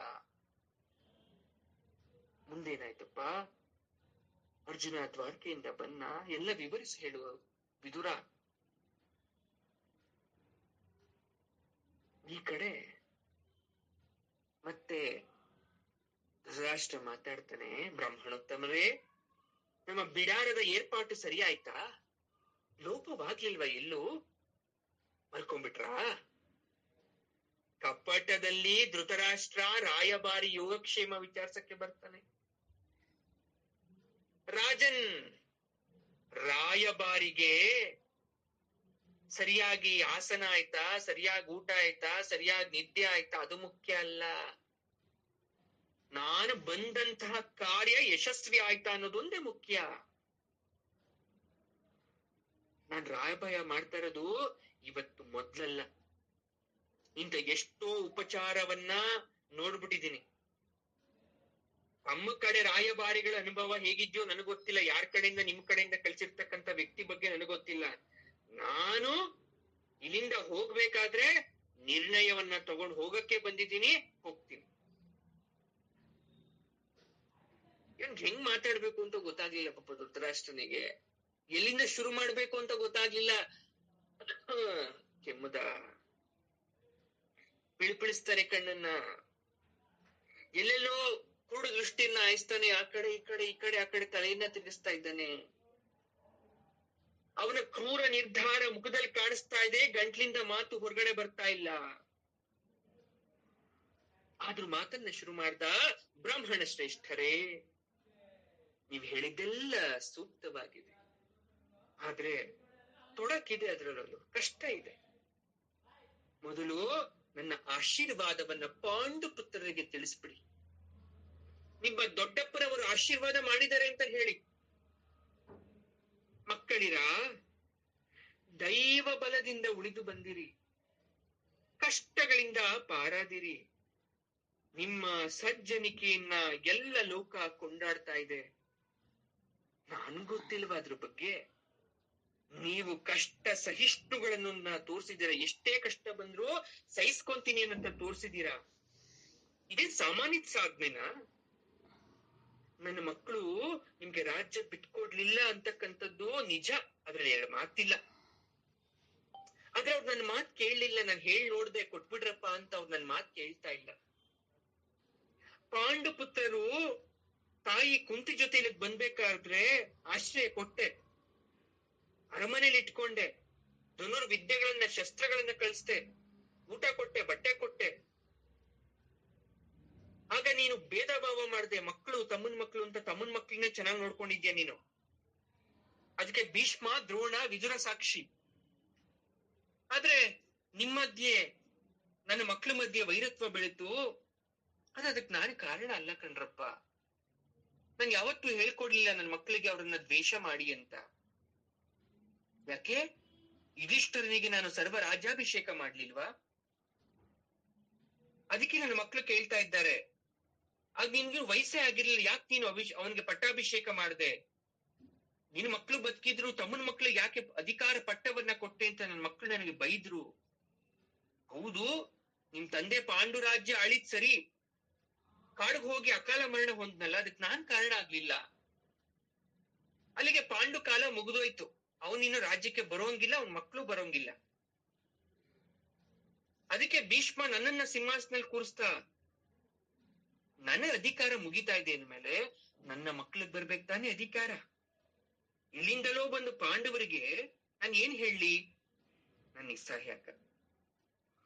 ನೋಡು, ಪಾಂಡು ಪುತ್ರರು ವೀರರು, ಶೂರರು, ಸತ್ಯವಂತರು, ಶಸ್ತ್ರಶಾಸ್ತ್ರದವರು, ಜನಪ್ರಿಯರು, ರಾಜಸೂಯ ಮಾಡ್ದಂತವ್ರು. ಆದ್ರೆ ನೀವೇ ಜೂಜಾಡಿ ಕಳ್ಕೊಂಡಿದ್ದು ನಾನ್ ಕಾರಣ ಅಲ್ಲಪ್ಪ. ನೋಡಿ, ದ್ರೌಪದಿ ನನ್ನ ಮಗಳ ತರ, ಅವಳಿಗೆ ಅಪಮಾನ ಆಗಬಾರ್ದು, ಆಗೋಯ್ತು. ಅದು ವಿಧಿ ವಿಲಾಸ, ವಿಧಿನೇ ಆಗಿತ್ತೇನೋ ಅವಳಿಗೆ ಅವಮಾನ ಆಗ್ಲಿ ಅನ್ಬಿಟ್ಟು. ದೈವ ಕಾಪಾಡ್ತಲ್ಲ ಅವಳನ್ನ, ಅವಳಿಗೆ ಅಪಮಾನ ಆದ್ರೆ ಏನು? ನಿಮ್ ಕೃಷ್ಣ ಕಾಪಾಡದ್ನಲ್ಲ. ದೃಷ್ಟಜುಮ್ನ ಅಸಾಮಾನ್ಯ ವೀರ, ದೃಪದ ವಿರಾಟ ಸೇನೆ ಅಂದ್ರೆ ಸುಮ್ನೆನಾ? ಕೃಷ್ಣ ಬೇರೆ ಇದ್ದ, ಹಾಗಾಗಿ ನೀವು ಯುದ್ಧದಲ್ಲಿ ಗೆದ್ದಿರ್ಬೋದೇನೋ ಅವತ್ತು. ಧರ್ಮ ಪಾಂಡುಪುತ್ರರನ್ನ ರಕ್ಷಣೆ ಮಾಡಿದೆ. ಹಾಗಾಗಿ ಸಜ್ಜನರಾದಂತಹ ಪಾಂಡುಪುತ್ರರಿಗೆ ಈ ಕುರುಡ ದೊರೆಯ ಆಶೀರ್ವಾದವನ್ನ ತಿಳಿಸಿ ನನ್ನ ಸಂದೇಶವನ್ನ ಹೇಳಬೇಕು. ಏನು? ಬ್ರಾಹ್ಮಣೋತ್ತಮ ಇರುವ ಸ್ಥಳಕ್ಕೆ ಬಂದಂತಹ ಕುರುಡ ದೊರೆ ಪಾಂಡವರ್ಗ್ ಮಾಡಿರ್ತಕ್ಕಂಥ ಆಶೀರ್ವಾದದ ಮಾತು. ಮನುಷ್ಯನೇ ಹಾಗೆ ಅಲ್ವಾ? ಮಾಡಿರೋ ತಪ್ಪನ್ನ ಯಾವತ್ತೂ ತಪ್ಪು ಅಂತ ಒಪ್ಕೊಂತೀವಿ ನಾವು? ಒಪ್ಕೊಳಲ್ಲ. ಮನುಷ್ಯನ ಸ್ವಾಭಾವಿಕ ಗುಣ ಅದು. ಬೇರೆಯವ್ರು ಮಾಡಿದ್ರೆ ತಪ್ಪದು. ನಾನು ಅದ್ರಲ್ಲಿ ಯಾವುದೇ ರೀತಿ ತಪ್ಪು ಮಾಡ್ಲಿಲ್ಲ ಅಂತ ಸಮರ್ಥನೆ ಮಾಡ್ಕೊಳೋಷ್ಟು ದುಷ್ಟ ಮನುಷ್ಯ. ಹಾಗೆ ಈ ಕುರುಡ ದೊರೆ. ಮತ್ತು ಮುಂದುವರಿಸ್ತಾನೆ, ಮಕ್ಕಳಿರ, ಯುದ್ಧ ಒಳ್ಳೇದಲ್ಲ, ಆಗೋದಾಗೋಯ್ತು. ನೀವ್ ಯುದ್ಧದಲ್ಲಿ ಒಳ್ಳೆಯವ್ರನ್ನ ಸಾಯಿಸಿದ್ರೆ ಧರ್ಮನ? ನಿಮ್ ಧರ್ಮ ರಕ್ಷಕರು ಅಂತ ಕರೀತಾರಲ್ಲ, ನೀವು ಸಾಯಿಸೋರೆಲ್ಲ ಕೆಟ್ಟವರಾಗಿರ್ತಾರ? ಯುದ್ಧದಲ್ಲಿ ಯಾರು ಸತ್ರು ದುಃಖ ನನಗೆ ಕಣ್ರಪ್ಪ, ವಯಸ್ಸಾಗಿದೆ ನನಗೆ. ಸ್ವಲ್ಪ ಯೋಚನೆ ಮಾಡಿ, ನಿಮ್ ಯುದ್ಧ ಮಾಡ್ತೀರ ಪಾಂಡವರು? ಅಮಾಯಕರು ಸಾಯ್ಬೇಕಾ? ಸರಿ, ಸಾಯೋದಾದ್ರೆ ಪಾಂಡು ಸೇನೆಯಿಂದನೇ ಸಾಯ್ಲಿ. ನನ್ನ ಮಕ್ಕಳು ನಿಮ್ಗೆ ಹೇಳಿರೋ ತರ ಅನ್ಯಾಯ ಮಾಡಿದ್ರು, ಅವ್ರ ಅವಿವೇಕಿಗಳು. ನೀವು ಪಾಂಡವರಲ್ವ, ನೀವು ವಿವೇಕಿಗಳು. ನೀವು ಅರ್ಥ ಮಾಡ್ಕೊಳ್ಳಿ. ನೀವು ಯುದ್ಧ ಮಾಡ್ಬೇಕಾ? ಶಾಂತಿ ಬೇಡವ ನಿಮ್ಗೆ? ನನ್ನ ಪರವಾಗಿ ನಾನೇ ಪಾಂಡವರ ಹತ್ರ ಕೇಳ್ಕೊಂತ ಇದ್ದೀನಿ, ಶರಣಾಗತಿ ಸರಿ ನಿಮಗೆ. ನನಗೆ ಶಾಂತಿ ಭಿಕ್ಷೆ ಬೇಕು. ಹೇಗೋ ಹಿಂದೆ ನಿಮ್ಗೆ ಅಭ್ಯಾಸ ಇದೆ ಕಾಡಲ್ಲಿದ್ದು, ಎಲ್ಲಾದ್ರೂ ಹೋಗಿ ಬದುಕ್ಬಿಡಿ. ನನ್ನ ಮಕ್ಕಳು ಅಧಿಕಾರ ಇಲ್ಲದೆ ಒಂದ್ ದಿವ್ಸನೂ ಬದುಕಲ್ಲ. ಆದ್ರೆ ನಿಮಗೆ ಅರ್ಥ ಮಾಡ್ಕೊಳ್ಳಿ, ಯುದ್ಧ ಬೇಡ. ಈ ಮುದುಕನ ಮಾತನ್ನ ಹೋಗಿ ಯಥಾವತ್ತಾಗಿ ತಿಳಿಸಿಬಿಡಿ ಬ್ರಾಹ್ಮಣೋತ್ತಮರೇ ಎಂದ. ಎಂತಹ ನಯನಾಜೂಕಾದ ಮಾತು, ಅರ್ಥ ಮಾಡ್ಕೊಳ್ಳಿ ನೀವೆಲ್ಲ. ಒಬ್ಬ ರಾಜ ಆಗಿರ್ತಕ್ಕಂಥವನು ಎದುರುಗಡೆ ಇರ್ತಕ್ಕಂಥವ್ರು ಒಳ್ಳೆ ರೀತಿಲೋ ಕೆಟ್ಟ ರೀತಿಲೋ ಹೋಗ್ಬಿಡ್ಬೇಕು ಹಾಳಾಗಿ, ನನ್ ಮಕ್ಕಳು ಚೆನ್ನಾಗಿರ್ಬೇಕು. ಈ ಕಡೆ ವಿದುರ ಭಾವನ ಕಪಟತನ ನೋಡಿದೆಯ? ನೀನು ಆ ಸಭೆಯಲ್ಲಿ ಇದ್ದು ಏನು ಹೇಳಲಿಲ್ವಾ? ಕುಂತಿ ವಿದುರನ ಹತ್ರ ಮಾತಾಡ್ತಾ ಇದ್ದಾಳೆ. ಹೇಳ್ದೆ ಏನತ್ಗೆ? ಮಾತಿಗೂ ನನ್ನ ಬಾಯನ್ನ ಮುಚ್ಚಿಸಿ ಬಡಬಡಿಸ್ತಾ ಇದ್ರು. ನನ್ನ ಮಾತಿಗೆ ಅವರು ಬಗ್ಲಿಲ್ಲ.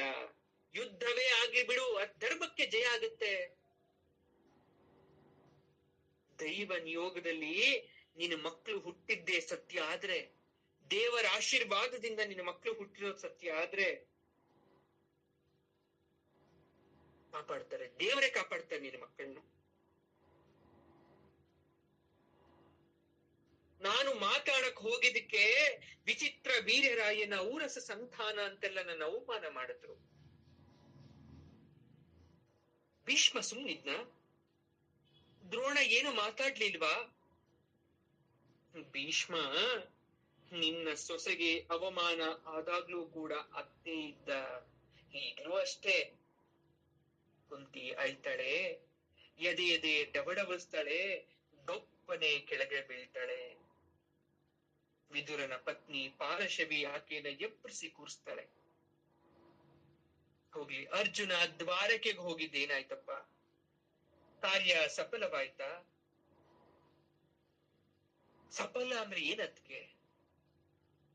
ಕೃಷ್ಣ ತನ್ನ ಸಮಸ್ತ ಯಾದವ ಸೇನೆಯನ್ನ ದುರ್ಯೋಧನನ ಆಯ್ಕೆಗೆ ಬಿಟ್ಟ. ಅಯ್ಯೋ, ಅನರ್ಥ ಆಗೋಯ್ತಲ್ಲ. ಅವನು ನಮಗ್ ಮೋಸ ಮಾಡದ್ನ, ನಮಗಿನ್ನು ಸಹಾಯ ಮಾಡಕ್ಕೆ ಯಾರಿದ್ದಾರೆ? ಹಾಗನ್ನು ಬೇಡ. ಏನನ್ನು ಯೋಚಿಸದೆ ಕೃಷ್ಣ ಮಾಡೋನಲ್ಲ, ಅದ್ರಲ್ಲೊಂದು ಅರ್ಥ ಇರಬೇಕು, ಕಾದು ನೋಡೋಣ. ದುರ್ಯೋಧನ ಆಯ್ಕೆ ಮಾಡ್ಕೊಂಡ ಮೇಲೆ ಅರ್ಜುನನಿಗೆ ಆಯ್ಕೆ ಎಲ್ಲ ಉಳಿದಿತ್ತು? ನಾನು ಒಬ್ನೇ ಆಯುಧವನ್ನ ಹಿಡಿಯದೆ ತಟಸ್ಥನಾಗಿ ಇನ್ನೊಂದತ್ತ ನಿಂತಾಗ ಅರ್ಜುನ ಹೇಳಿದ್ನಂತೆ, ನನಗೆ ನೀನೇ ಬೇಕು ಪರಮಾತ್ಮ ಅಂತ. ಅರ್ಜುನ ಮೋಸ ಹೋದ ಅಂತ ನನ್ಗನಿಸ್ತಾ ಇಲ್ಲ. ಕುಂತಿ, ಕೃಷ್ಣ ಒಬ್ಬ ನಿನ್ನ ಮಕ್ಕಳ ಬೆನ್ನಿಗೆ ನಿಂತ್ರೆ ಬೇರೆ ಯಾವ ಸೇನೆ ಬೇಕು? ಇದು ಸುಲಭದ ಲೆಕ್ಕ. ಯಾರ್ಗ ಆಯುಷ್ಯ ಮುಗಿದಿರುತ್ತೋ ಅವರು ಸಾಯ್ತಾರೆ. ಇದು ಈಶ್ವರ ನಿಯಮ. ಈ ಲೆಕ್ಕದಲ್ಲಿ ದುರ್ಯೋಧನ, ಭೀಷ್ಮ, ದ್ರೋಣ, ಕರ್ಣ, ಜಯದ್ರಥ, ಪಾಂಡವರು, ಯಾದವರು ಎಲ್ಲ ಒಂದೇ ತಕ್ಕಡಿಲಿರ್ತಾರೆ. ಆಯುಷ್ಯ ಮುಗ್ದಿರೋರೆಲ್ಲ ಕೆಳಗಡೆ ಉದ್ದುದ್ರೋಗ್ತಾರೆ. ಆಯುಷ್ಯ ಇಳಿಯೋರು ಗಟ್ಟಿಯಾಗಿ ತಕ್ಕಡಿಲಿ ನಿಂತ್ಕೊಂತಾರೆ. ಇದು ದೈವ ಮಾಯೆ. ನಮ್ಮ ಲೆಕ್ಕದಲ್ಲಿ ನಮ್ಮವರು, ಬೇರೆಯವ್ರ ಲೆಕ್ಕದಲ್ಲಿ ಬೇರೆಯವರು. ಈಶ್ವರನ ಲೆಕ್ಕದಲ್ಲಿ ಭೂಮಿಗೆ ಭಾರ ಆಗಿರೋರು, ಕರ್ತವ್ಯ ಮುಗ್ದಿರೋರು, ಅಥವಾ ಭೂಮಿ ಮೇಲೆ ಏನನ್ನೂ ಮಾಡದೆ ಬರೀ ಪಾಪವನ್ನ, ಅಧರ್ಮವನ್ನ ಮಾಡ್ತಾ ಇರೋರು ಹೋಗೇ ಹೋಗ್ತಾರೆ. ಆಗ ವಿದುರ ಹೇಳ್ತಾನೆ, ಅವನು ತಟಸ್ಥ, ಮುಗಿಯಿತು ಪಾಂಡವರ ವಾನಪ್ರಸ್ಥ. ಇವರು ಅಸ್ವಸ್ಥ. ಯಾರು? ಕೌರವರು. ತಿಳಿಯರು ಯಾವುದು ಪ್ರಶಸ್ತ. ಕಣ್ಣಿಲ್ಲದವಗೆ ಯಾರ ಕಣ್ಣಿದ್ದೇನು? ಗೂಬೆಯದೋ ಗುಂಬೆಯದೋ, ಹೃದಯವೇ ಇಲ್ಲ ತಲೆ ಇದ್ದೇನು. ಮರದಲ್ಲಿ ಕೊಂಬೆ ಕಾಣೆ, ಆ ಮರ ಅಜರಾಮರವಲ್ಲ, ಕುರುವಂಶ ವೃಕ್ಷ. ಬೇರು ಎಲ್ಲಿಯದು? ಎಲ್ಲರ ಬೇರು ಶ್ರೀಕೃಷ್ಣ. ಹಾಗೆಂದಿತ್ತು ಹಳೆಯ ಉಪನಿಷತ್ತು. ಆ ಬೇರು ತಟಸ್ಥವಾದರೆ ಬೆಳೆಯುವುದೇನು? ಕುರುಕ್ಷೇತ್ರ ಬೆಳೆವ ಹೊಲವಲ್ಲ, ಅದಕ್ಕೀಗ ಪಟ್ಟ ಸ್ಮಶಾನ. ಸಾಯುವವ ಅಲ್ಲೇಕೆ ಎಲ್ಲಿದ್ದರೂ ಸಾವು, ಯೋಗಿಗೆ ಬೇಕು ಧ್ಯಾನ. ಆ ಭಾಗ್ಯ ಭೀಷ್ಮಗೆ ಇಲ್ಲ, ಅದೇ ಕಲಿಯುಗ, ಈಗ ಮೌನ. ಎಷ್ಟು ಚೆನ್ನಾಗಿ ಹೇಳ್ತಾನೆ. ಅವನು ತಟಸ್ಥ ಅಂದ್ರೆ ಕೃಷ್ಣ ತಟಸ್ಥ. ಮುಗಿಯಿತು ಪಾಂಡವರ ವಾನಪ್ರಸ್ಥ. ಕೃಷ್ಣ ಅವ್ರ ಜೊತೆಗಿದ್ಮೇಲೆ ಪಾಂಡವರು ಮುಗ್ದೋಯ್ತು ಕೆಟ್ಟ ಕಾಲ. ಆದ್ರೆ ಕೌರವರು ಅಸ್ವಸ್ಥರಾಗ್ತಾರೆ. ಕಣ್ಣಿಲ್ದವ್ರಿಗೆ ಯಾರ್ ಕಣ್ಣಾದ್ರೇನು? ಗೂಬೆ ಕಣ್ಣು, ಕಾಗೆ ಕಣ್ಣು? ಧೃತರಾಷ್ಟ್ರನ ಬಗ್ಗೆ ಮಾತಾಡ್ದ. ಹೃದಯನೇ ಇಲ್ದವ್ರಿಗೆ ತಲೆ ಕೊಟ್ಟು ಏನು ಪ್ರಯೋಜನ? ಅದ್ಮೇಲೆ ಧೃತರಾಷ್ಟ್ರನ ಕಣ್ಣಿದ್ದಿದ್ರೆ ಅವ್ನೇನ್ ಒಳ್ಳೆ ಕೆಲಸ ಮಾಡ್ತಾ ಇರ್ಲಿಲ್ಲ, ಅದಕ್ಕೆ ದೇವ್ರ ಅವ್ನ ಕಣ್ ಕಿತ್ಕೊಂಡ್ಬಿಟ್ಟ. ಒಂದು ಮರ ನೋಡ್ದೆ, ಮರದಲ್ಲಿ ಕೊಂಬೆನೆ ಕಾಣಿಸ್ಲಿಲ್ಲ, ನೇರವಾಗಿ ನಿಂತಿತ್ತು. ಆದ್ರೆ ಆ ಮರ ಶಾಶ್ವತ ಅಲ್ಲ. ಅದೇ ತರ ಕುರುರಾಜ ವಂಶ ಕೂಡ ಯಾವತ್ತೂ ಕೂಡ ಶಾಶ್ವತ ಅಲ್ಲ. ಆ ಬೇರು ಎಲ್ಲಿದೆ ಅಂತ ಹುಡ್ಕೊಂಡು ಹೋಗ್ತೀರಾ, ಆ ಬೇರು ಶ್ರೀಕೃಷ್ಣ. ಆ ಬೇರೆ ತಟಸ್ಥ ಆಗ್ಬಿಟ್ರೆ ಬೆಳೆಯೋದೆಲ್ಲಿಂದ ಬೆಳೆಯುತ್ತೆ ಆ ಮರ? ಕುರುಕ್ಷೇತ್ರ ಏನು ಬೆಳೆಯೋ ಹೊಲ ಅಲ್ಲ, ಯುದ್ಧ ಮಾಡ್ತಕ್ಕಂಥ ಸ್ಮಶಾನ. ಅದು ಆಲ್ರೆಡಿ ಸ್ಮಶಾನ, ಅಲ್ಲಿ ಹೆಣಗಳಿದೆ, ಮತ್ತಷ್ಟು ದೇಹಗಳನ್ನ ತನ್ನೊಳಗಡೆ ತುಂಬಿಕೊಳ್ಳುತ್ತಷ್ಟೇ ಅದು. ಅದಕ್ಕೆ ಕುರುಕ್ಷೇತ್ರ ಆಗಬೇಕಾಗಿಲ್ಲ. ಅದಕ್ಕೆ ಹೇಳ್ತಾರೆ, ಸಾಯುವ ಅಲ್ಲೇಕೆ, ಎಲ್ಲಿದ್ದರೂ ಸಾವು, ಎಲ್ಲಿದ್ರೂ ಸಾಯ್ತಾರೆ. ಆದ್ರೆ ಯೋಗಿಗೆ ಬೇಕು ಧ್ಯಾನ, ವಿದುರನಿಗೆ ಧ್ಯಾನ ಬೇಕು, ಭೀಷ್ಮನಿಗೆ ಆ ಭಾಗ್ಯ ಸಿಗಲಿಲ್ಲ. ಇದೇ ಕಲಿಯುಗ, ಈಗ ಎಲ್ಲವೂ ಮೌನ. ಅರ್ಥ ಮಾಡ್ಕೋಬೇಕು. ಇದರಿಂದ ನೀವು ಅರ್ಥ ಮಾಡ್ಕೋಬೇಕು. ಯಾರು ಎಷ್ಟೇ ಒಳ್ಳೆಯವರಾದ್ರು, ಅದೆಷ್ಟೇ ಬಾಂಧವ್ಯ ಅನ್ನೋದು ಸಂಬಂಧಗಳ ಮಧ್ಯೆ ಇದ್ರು, ಹಣ, ಅಧಿಕಾರ, ಆಸ್ತಿ ಅಂತ ಬಂದಾಗ ಎಲ್ಲರೂ ಶತ್ರುಗಳಾಗ್ತವೆ. ಇದು ಮಾಯೆ. ಮಾಯೆಯ ಬಂಧನದೊಳಗಡೆ ಬಿದ್ದು ನಾವು ಸುಳಿಯಲ್ಲಿ ಬಿದ್ದು ನಾಶ ಆಗ್ತೇವೆ. ಆದ್ರೆ ಅದು ಮೊದಲು ನಮ್ಮನ್ನ ನಾಶ ಮಾಡುತ್ತೆ ಅನ್ನೋ ಸತ್ಯ ಅರ್ಥ ಮಾಡ್ಕೊಳ್ಳಿ ಎಲ್ರೂ ಕೂಡ. ನೀವು ಹಾಳಾಗ್ತಾ ಇದ್ದೀರಾ ಅಂದಾಗ, ನೀವು ಅನ್ಯಾಯವಾಗಿ ಸಾಯ್ತೀರಾ ಅಂದಾಗ ಪರಮಾತ್ಮ ಎಲ್ಲ ರೀತಿಯಲ್ಲೂ ಅದನ್ನ ತಪ್ಪಿಸ್ಲಿಕ್ಕೆ ಸಾಕಷ್ಟು ಪ್ರಯತ್ನವನ್ನ ಮಾಡ್ತಾನೆ. ಆದ್ರೆ ಆ ಪ್ರಯತ್ನವನ್ನ ಒಪ್ಲಿಕ್ಕೆ ನಾವು ತಯಾರಿರಲ್ಲ. ಸತ್ಯ ಗೊತ್ತು, ನನಗೂ ಗೊತ್ತು, ನಿಮ್ಗೂ ಗೊತ್ತು, ಇಡೀ ಜಗತ್ತಿಗೆ ಕಡೆ ಸಾಲು ಅಂತ ಏನಾದ್ರೂ ಬರಿ ಅಂತ ನಿಮ್ಮ ಕೈಗೆ ಒಂದು ಪೆನ್ನು ಪೇಪರ್ ಅನ್ನ ಕೊಟ್ರೆ, ನಿನ್ನ ಕಡೆ ಜೀವನದ ಕೊನೆಯ ಕ್ಷಣ ಬರಿ ಅಂತ ಕೊಟ್ರೆ, ಇಡೀ ಭೂಲೋಕದ ಎಲ್ಲ ಪಶು ಪಕ್ಷಿ ಪ್ರಾಣಿಗಳು ಬರಿತಕ್ಕಂಥದ್ದು ಒಂದೇ ಒಂದು ಶಬ್ದ, ಅದೇ ಸಾವು. ಡೆಸ್ಟಿನೇಷನ್ ಗೊತ್ತಿದ್ರು ಕೂಡ, ನಿಮ್ಮ ಗುರಿ ಗೊತ್ತಿದ್ರು ಕೂಡ ಮನುಷ್ಯ ಆಸೆಯನ್ನ ಬಿಡಲ್ಲ, ಲೋಭವನ್ನ ಬಿಡಲ್ಲ. ನಾನ್ ನಾಳೆ ಸಾಯ್ತೀನ, ಇವತ್ ಪೂರ್ತಿ ಅಧಿಕಾರ ಅನುಭವಿಸ್ತಾ ಇದ್ದೀನಿ, ನಾನ್ ಸತ್ತ ಮೇಲೆ ನನ್ನ ಮಕ್ಳಿಗೆ ಬಲ್ಲಿ, ಬೇರೆಯವ್ರು ಯಾಕೆ ತಿನ್ಬೇಕು? ನೀವು ಮಾಡಿದ್ದು ನಿಮ್ ಮಕ್ಳು ಮಾಡ್ತಾರೆ, ನಿಮ್ ಮಕ್ಳು ಮಾಡಿದ್ದು ನಾಳೆ ದಿನ ಅವ್ರ ಮಕ್ಳು ಮಾಡ್ತಾರೆ. ಹೀಗೆ ಪ್ರಪಂಚದಲ್ಲಿ ಅಧರ್ಮ ಕಾರ್ಯ ಅನ್ನೋದು ಹೋಗ್ತಾ ಇರುತ್ತೆ, ಹೋಗ್ತಾ ಇರುತ್ತೆ, ಹೋಗ್ತಾ ಇರುತ್ತೆ. ಕಲಿಯುಗಕ್ಕೆ ಬಹಳ ಆಯಸ್ಸಿದೆ ನಿಜ, ಆದ್ರೆ ಕಲಿಯುಗದಲ್ಲಿ ಸಂತೋಷಕ್ಕೆ ಬೇಗ ಎಕ್ಸ್ಪೈರಿ ಡೇಟ್ ಇದೆ, ನೆಮ್ಮದಿ ಅನ್ನೋದಕ್ಕೆ ಬೇಗ ಎಕ್ಸ್ಪೈರಿ ಡೇಟ್ ಇದೆ, ಸಾವು ಅನ್ನೋದಕ್ಕೂ ಬೇಗ ಎಕ್ಸ್ಪೈರಿ ಡೇಟ್ ಇದೆ ಅನ್ನೋದು ನೆನಪಲ್ಲಿರ್ಲಿ. ಮನುಷ್ಯರ ಹತ್ರ ಏನೂ ಇಲ್ದಾಗ ಬಹಳ ಸಂತೋಷವಾಗಿರ್ತಾನೆ, ಎಲ್ಲ ಬಂದ ಮೇಲೆ ಬಹಳ ದುಃಖದಲ್ಲಿರ್ತಾನೆ. ಹಾಗಾಗಿ ಆ ಮೂಲ ಬೇರಾದ ಆ ಕೃಷ್ಣನೇ ನಮಗೆ ಆಧಾರ. ಮರ್ತು ಬಿಡ್ತೀವಿ, ಸೋತು ಬಿಡ್ತೀವಿ, ಕಡೆಗೆ ಸತ್ತೇ ಬಿಡ್ತೀವಿ. ಅದಕ್ಕೆ ಯಾವಾಗ್ಲೂ ಹೇಳೋದು ಏನಂತ, ಸರ್ವಂ ಶ್ರೀ ಕೃಷ್ಣಾರ್ಪಣಮಸ್ತು.